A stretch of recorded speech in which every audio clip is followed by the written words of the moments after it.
Good morning all of you. 10th maths के अंतर्गत हम बात कर रहे हैं वृत्त और वृत्त से संबंधित प्रमेय का। तो आज के सेक्शन में हम जो प्रमेय लेकर आए हैं वो थोड़ा सा स्पेशल है, परीक्षा में कई बार पूछा गया है। तो चलिए बात करते हैं उस प्रमेय का। किसी वृत्त की बराबर जीवाएं केंद्र से समान दूरी पर स्थित होती है। कहने का मतलब सबसे पहले हमको प्रमेय समझना ज़्यादा इंपॉर्टेंट है। अगर ये चीज़ें समझ में आ जाती हैं तो उसको सिद्ध करना कोई बहुत बड़ी बात नहीं होगी। तो चलिए बात करते हैं कि किसी वृत्त की जो जीवाएं हैं, एक वृत्त दी गई है, उसकी दो जीवाएं हैं और दोनों जीवाएं जो हैं वो बराबर है एक दूसरे के। अगर ऐसा होता है तो वो जो दोनों जीवाएं हैं वो केंद्र से समान दूरी पर स्थित होंगी। तो हमने क्या किया हुआ है, ये पहले एक वृत्त का निर्माण कर रहे हैं जैसा कि डायग्राम में दर्शाया जा रहा है। ये एक वृत्त है। तो वृत्त का जो केंद्र O है और इस केंद्र से दो जीवाएं हम ले रहे हैं, एक ए बी और दूसरा जीवा जो हम ले रहे हैं वो पी क्यू। इस प्रकार से हम इन दो जीवाओं का सेलेक्ट कर रहे हैं कि दिया है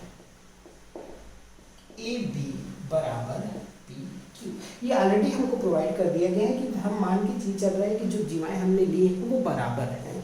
और अगर बराबर हैं तो उसके बाद हम क्या करेंगे, हम करते हैं कि ए से O को मिला देते हैं और O से P को मिला देते हैं। इस प्रकार से हमने A से O को मिलाया और O से P को। इसके साथ साथ हम क्या कर रहे हैं कि O से एक लंब जो है वो AB पर डालते हैं। तो लंब डालेंगे तो ये 90 डिग्री हो जाएगा और यहाँ से एक लंब यहाँ पर डालते हैं हम तो ये भी जो है वो 90 डिग्री हो जाएगा। और ये जो होगा इसको हम दे देते हैं L और इसको दे देते हैं R, जो उसका मध्य बिंदु हो जाएगा।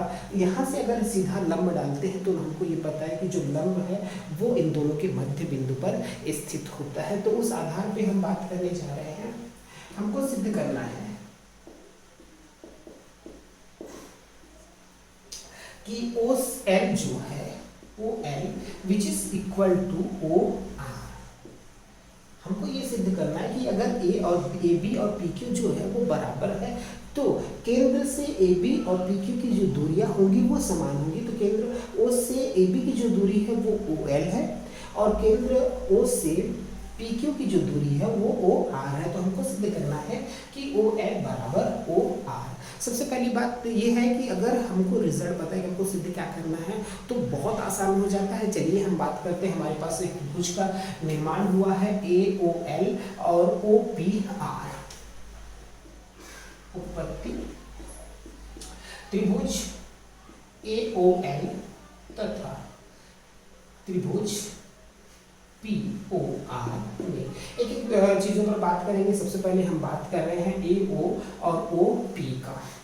तो ए ओ बराबर ओ पी। निश्चित तौर पे ए से ओ की जो दूरी है, ओ से पी की दूरी वो त्रिज्या है और त्रिज्याएं जो होती है वो सभी बिंदुओं पर एक समान होती है। इसलिए कहा जा सकता है कि ये त्रिज्याओं के आधार पर बराबर है। अब अगर हम देख रहे हैं कि जो कोण है ए एल ओ, कोण ए एल ओ बराबर है कोण पी आर ओ। ये दोनों जो है एक समकोण है। तो इस आधार पे एक भुजा और एक कोण जो है वो बराबर हो गया। तीसरी बात हमको बहुत अच्छे से पता है, चूंकि ए बी बराबर पी क्यों ये दिया गया है, ठीक है। ए बी जो है वो पी क्यू के बराबर है। क्यों? क्योंकि वो प्रोवाइड है, वो पहले से दिया गया है कि दो भुजाएं जो हैं, जीवाएं जो हैं वो आपस में बराबर है। और अगर बराबर है तो मैं दोनों पक्षों में हाफ का गुणा करूंगा तो half A B is equal to half P Q. अब अगर मैं बात करूं ए बी का जो हाफ होगा वो हो जाएगा ए एल और पी क्यू का जो हाफ होगा वो हो जाएगा पी आर। तो यहां पर अगर देखें तो एक भुजा फिर कोण और फिर भुजा। तो इस जो त्रिभुज ए एल ओ और पी ओ आर जो है उसका भुजा, दो भुजा और एक कोण जो है वो बराबर हो गया है। तो उस स्थिति में हम भुजा कोण भुजा प्रमेय से ये कह सकते हैं कि त्रिभुज ए ओ एल बराबर समांसम है त्रिभुज POR के, तो ये दोनों जो त्रिभुज हो जाएंगे वो सर्वांगसम त्रिभुज हो जाएंगे। और सर्वांगसम त्रिभुज होने की स्थिति में हमारे पास ये बचता है कि अगर ये त्रिभुज सर्वांगसम है तो निश्चित तौर पे ये दूरी और ये दूरी बराबर हो जाएगी, या ये बोला जा सकता है कि OL बराबर OR। ये सर्वांग समता के सिद्धांत से ये बोला जाता है कि अगर कोई दो त्रिभुज सर्वांग सम है तो सर्वांग शब्द का मीनिंग होता है सर्व अंग समान, मतलब उसकी सभी भुजाएं या सभी कोण जो हैं वो बराबर होते हैं। तो उस आधार पे इसकी जो भुजाएं हैं OL और OR वो भी आपस में क्या हो जाएंगे, बराबर हो